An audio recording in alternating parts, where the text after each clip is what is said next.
I'll do this video on this homemade smoker I done. I put this smoker together. I got tired of buying one every other year. Good slow cooking grill smoker combo.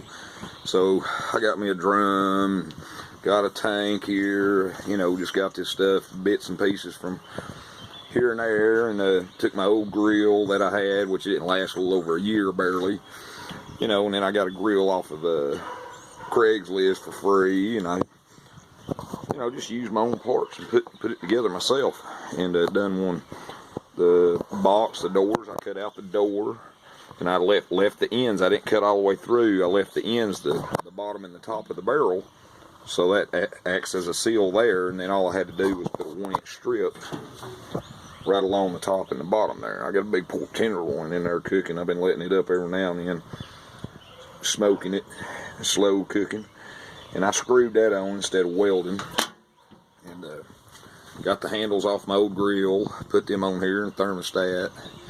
The box, this is a steel, this is an old propane tank, but it's solid steel, and I had to cut the bottom off it, and I welded, then I went back and made a plate, put on the bottom, and then welded the top part to the drum, and cut my hole inside there for the drum.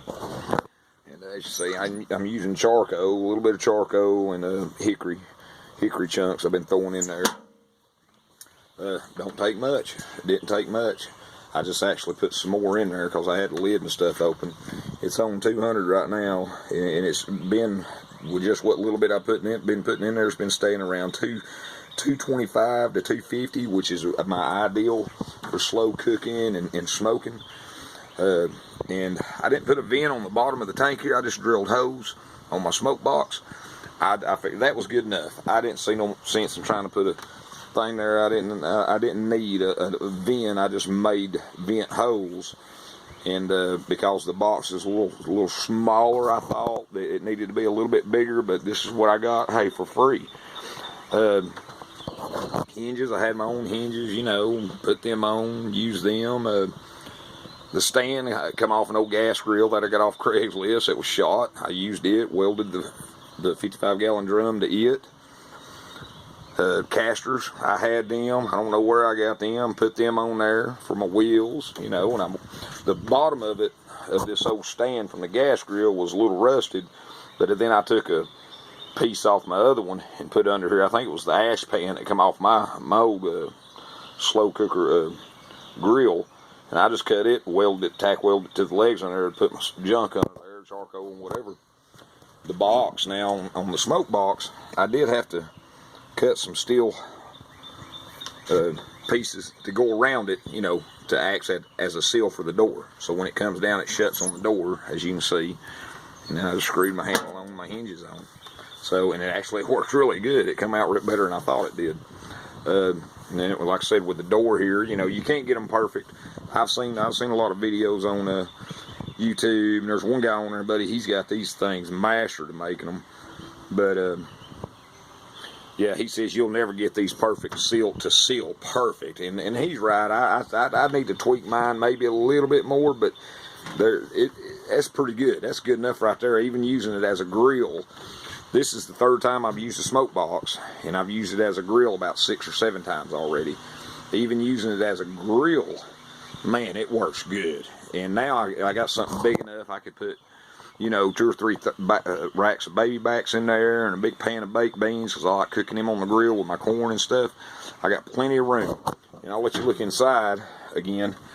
The grate, I got this big grate for $5, big steel grate. And I cut it and made 2 sections for in here. And I had to clean it real good. I cleaned it and then I seasoned it. You know, after I cleaned it, I seasoned it with some good oil and put back in here. On this end, I did put a vent. So when I'm grilling, I just open that vent, and that's all it needs, that one vent. Now, I had the stuff to make my pipe, but when I was getting my paint, which is, by the way, I got the paint that I painted the outside with this thing with was the automotive exhaust paint, 1200 to 3000 degree.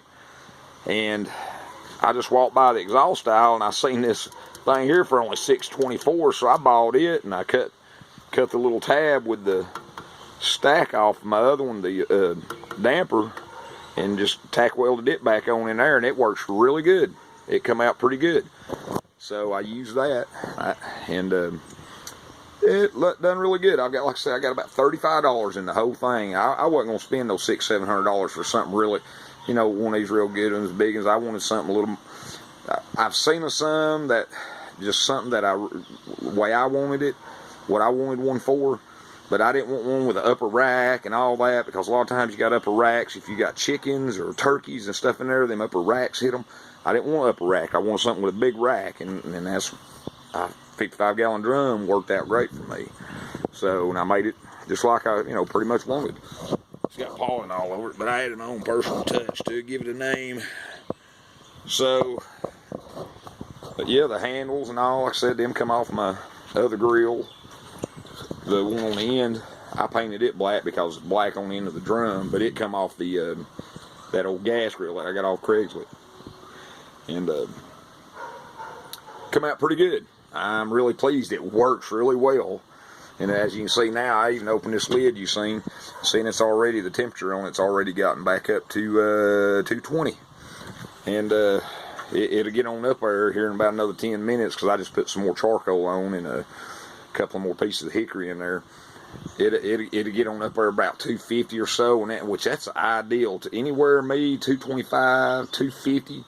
I don't want something no hotter than 275. And now, as I seen how it's cooking with just the holes, no vent, just vent holes that I drilled, the way it does, boy, this is ideal. I mean, if you want to make it hotter, yeah, add a little more, but I ain't had to put but a little handful in there. As you can see, just a little handful of charcoal in there. Buddy, she gets on up there, she'll get on up there right below that 250 mark with just that little handful of charcoal. So yeah, I've been real happy with it. And like I said, I'm cooking that big pork tenderloin. I'm about to bring a pan of baked beans out here and put on her, because I like cooking my baked beans on the grill.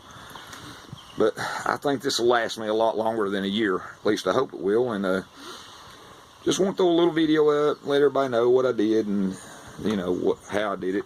I think I covered the doors here, how I did the doors, because when I cut it, I used the end of the barrels as the seal for it, instead of having to put a piece inside like I've seen some of them do. They tack weld a bend and tack weld a little seal inside there, but you still get leakage regardless. I've seen other ones that were done like that, and I figured that would work even better. You just have to be careful when you are cutting this, so you don't cut through the lip of the bottom or the top of the drum.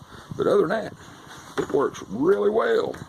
I'm pretty pleased with it. And I just want to make a little video on it, just to let everybody know what I did and how I did mine. And that's that. Thanks for looking.